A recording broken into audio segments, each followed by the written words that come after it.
Okay, so good morning students. I hope everyone will be fine. So last time हमने topic cover किया था natural vegetative propagation तक. सो अब हम इसको आगे कंटिन्यू करते हैं आर्टिफिशियल वेजिटेटिव प्रोपेगेशन से.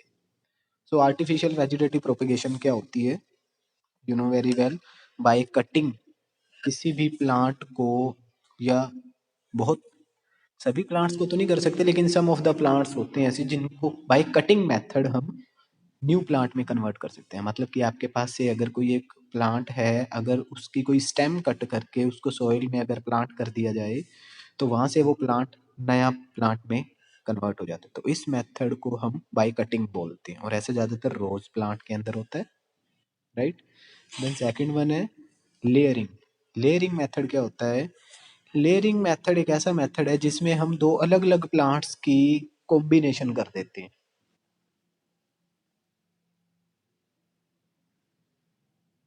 दो अलग अलग प्लांट्स की कॉम्बिनेशन की जाती है. यू कैन से कि जैसे इसमें लिया जाता है कि जो एक रूटेड प्लांट होता है. रूटेड प्लांट मतलब कि से आपके पास कोई एक प्लांट है. रूटेड प्लांट का मतलब है कि उसकी रूट्स कनेक्टेड है. देन उस प्लांट को क्या किया जाता है? उस प्लांट को पार्शियली कट कर दिया जाता है. से अगर मैं उसको कट कर देता हूँ, राइट, देन आफ्टर कटिंग उसी प्लांट के ऊपर कोई अदर प्लांट का पार्ट जो है वो कंबाइन कर दिया जाता है. से ये हमारे पास कोई एक अदर प्लांट है, ठीक है. इस प्लांट का कोई स्टेम पीस मैंने कट किया और उस कट पीस को इस प्लांट के ऊपर कनेक्ट कर दिया. देन उसको ऊपर से अच्छे से बैंडेज कर दिया, यानी कि ऊपर से अच्छे से उसकी ड्रेसिंग कर दी है. नाउ जो ये प्लांट बन चुका है, अब इस प्रोसेस को हम बोलते हैं लेयरिंग मेथड. यानी कि जिसमें दो अलग अलग प्लांट्स को कंबाइन कर दिया जाता है.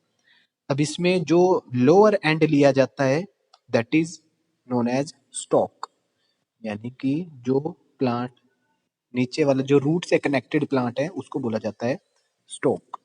और जो अदर प्लांट का पार्ट हमने इसके अंदर लिया है दैट इज सशियन. SCION, सशियन. तो ये प्रोसेस जिसमें स्टॉक और सशियन कंबाइन किए जाते हैं अलग अलग प्लांट्स के, इसको हम बोलते हैं layering method.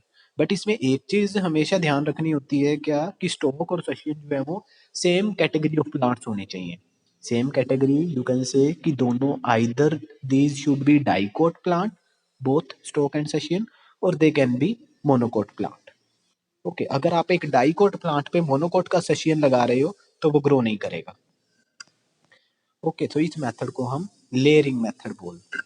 So it is a type of artificial vegetative propagation, क्योंकि ये मैन के थ्रू किया जाने वाला एक प्रोसेस है. द नेक्स्ट है ग्राफ्टिंग. ग्राफ्टिंग, आई थिंक जो ग्राफ्टिंग है वो ये मेथड है जो मैंने अभी आपको एक्सप्लेन किया है.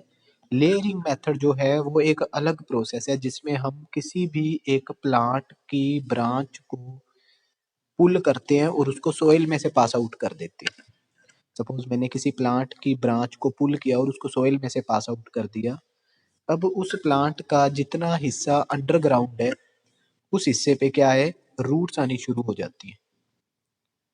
अब क्योंकि रूट्स आनी स्टार्ट हो गई हैं तो बाद में जब इसकी रूट्स ग्रो हो जाती हैं तो हम इस प्लांट को पेरेंट प्लांट से डिटैच कर देते हैं, कट कर देते हैं. तो कट होने के बाद जो ये प्लांट होता है जो हमारे पास जिसकी रूट्स ग्रो हो गई थी वो एक अलग प्लांट ग्रो होता है, और यहाँ जो है वो एक अलग प्लांट ग्रो हो जाता है.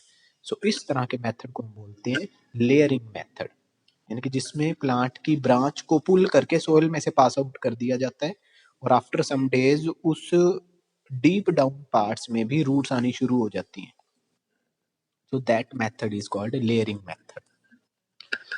सो नेक्स्ट है कि ये जो ग्राफ्टिंग है, लेयरिंग है, इनके क्या एडवांटेजेस और डिसएडवांटेजेस हैं. तो वेजिटेटिव प्रोपेगेशन के एडवांटेजेस क्या हैं? वो कहते हैं कि इससे जो न्यू प्लांट है वो एग्जैक्टली सेम क्रिएट हो जाता है जो कि पेरेंट प्लांट की तरह होते हैं, राइट. सेकंड एडवांटेज कि जो वेजिटेटिव प्रोपेगेशन से जो प्लांट बनते हैं उनमें फ्रूट फॉर्मेशन जल्दी लग जाती है, उनको सीड से ग्रो करने की जरूरत नहीं पड़ती. इस मेथड से जो हम प्लांट ऑब्टेन करते हैं, एक ही पेरेंट प्लांट से कई प्लांट ऑब्टेन कर सकते हैं, वेजिटेटिव प्रोपेगेशन से। एंड नेक्स्ट है कि सीडलेस प्लांट भी जो है वो इस मेथड से क्रिएट किए जा सकते हैं, मतलब कि हमें प्लांट के सीड की जरूरत नहीं है, विदाउट सीड ही हम उस प्लांट को क्रिएट कर सकते हैं। So these are the advantages of vegetative propagation. तो इसके बाद आता है टिश्यू कल्चर। टिश्यू कल्चर के एडवांटेजेस आप बाद में पढ़ोगे, पहले टिश्यू कल्चर होता क्या है वो पढ़ लो। तो now what is tissue culture? I think ये टॉपिक भी आप कर चुके हैं। टिश्यू कल्चर हम किसको बोलते हैं कि प्लांट के किसी स्मॉल सेगमेंट से, किसी टिश्यू से, किसी सेल से नया प्लांट बनने के प्रोसेस को टिश्यू कल्चर बोला जाता है। या इस प्रोसेस को आप माइक्रो प्रोपेगेशन भी बोल सकते हैं। इसमें होता क्या है कि हम किसी पेरेंट प्लांट से कुछ सेल्स या टिश्यूज लेते हैं, देन उसको एक कल्चर मीडियम के अंदर ग्रो करवाया जाता है, किसी एक कल्चर मीडियम के अंदर, राइट। तो कल्चर मीडियम में जब उसको ग्रो करते हैं सेल्स को, तो क्या है हमारे पास कुछ टाइम में मास ऑफ सेल क्रिएट हो जाता है, और उस मास ऑफ सेल को हम कैलस बोलते हैं।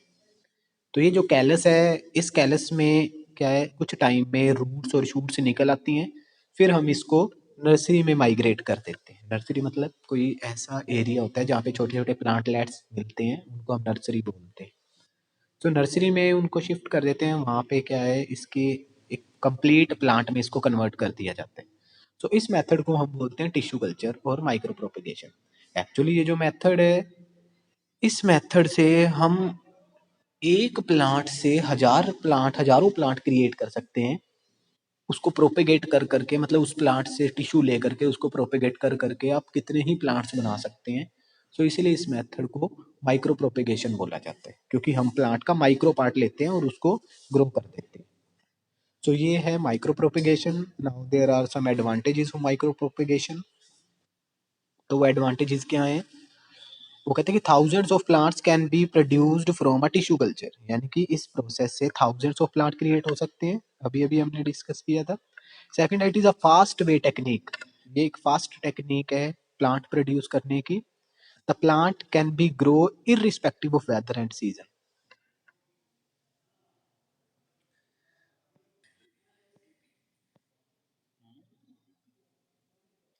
सो इस टेक्निक से लिटिल स्पेस रिक्वायर्ड होता है हमें इस प्रोसेस में, यानी ज़्यादा जगह भी नहीं चाहिए आपको। बट इसकी एक ही लिमिटेशन है क्या, कि इसमें वेरिएशन नहीं आती है। No variation occurs in tissue culture, यानी कि जो प्लांट है वो असेक्सुअली रिप्रोड्यूस्ड है, यानी कि कोई वेरिएशन नहीं है उसमें, कोई न्यू करेक्टर नहीं आएगा। सेम एज इट इज़ जो पेरेंट प्लांट के अंदर करेक्टर है, वही same as it is character इस मेथड में फॉर्म होते हैं। ओके जी, तो ये हो गया इसके एडवांटेजेस टिश्यू कल्चर के। देन फिर इसके अंदर आता है स्पोर फॉर्मेशन। स्पोर फॉर्मेशन क्या है?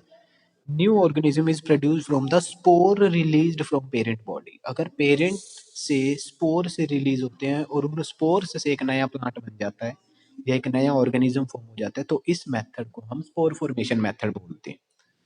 एक्चुअली स्पोर फॉर्मेशन को अगर स्टडी करें तो ये एक फंगस के एग्जांपल से इसको आप पैटर्ली स्टडी कर सकते हैं। तो ये जो एक फंगस है, इस फंगस का नाम है राइजोप्स। तो जो राइजोप्स है ये एक ऐसी फंगस है जो कि ज़्यादातर ब्रेड मोल्ड के ऊपर क्रिएट हो जाती है, राइट। बहुत ही कम मॉइस्चर चाहिए होता है इसको, हीट और मॉइस्चर में बहुत रैपिड ग्रोथ कर जाती है। देन वो कहते हैं कि जब ये फंगस ग्रो होती है तो इसमें क्या होता है, तो इसके अंदर आपको कुछ फिलामेंट दिखेंगे, यानी कि ये जो स्टॉक दिख रही है, टिप पे एक बल्ब लाइक स्ट्रक्चर होती है इसमें, और इस टिप के अंदर क्या है, टाइनी पार्टिकल्स होते हैं जिनको हम स्पोर्स बोलते हैं। एक्चुअली ये जो स्पोर्स हैं ये किसके अंदर हैं, ये एक राउंड शेप स्ट्रक्चर के अंदर है, और इसी राउंड बॉल शेप स्ट्रक्चर को आप स्पोरेंजियम बोल सकते हैं।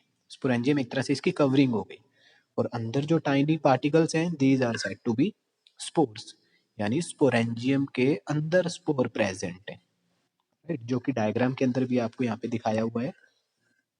तो ये जो स्पोर्स हैं, जैसे ही ये स्पोर से रिलीज हो जाते हैं, तो जहाँ भी जाकर के ये स्पोर लैंड करते हैं वहाँ पर एक न्यू राइजोप्स क्रिएट हो जाते हैं। तो इस मेथड से, स्पोर फॉर्मेशन से, पेरेंट से न्यू ऑर्गेनिज्म फॉर्म हो जाता है। तो इसको हम बोलते हैं स्पोर फॉर्मेशन। ठीक है जी, आई थिंक स्टूडेंट्स ये आपका असेक्सुअल रिप्रोडक्शन की टाइप यहीं तक ही है। ठीक है, फिर आगे स्टार्ट होता है sexual reproduction in flowering plant.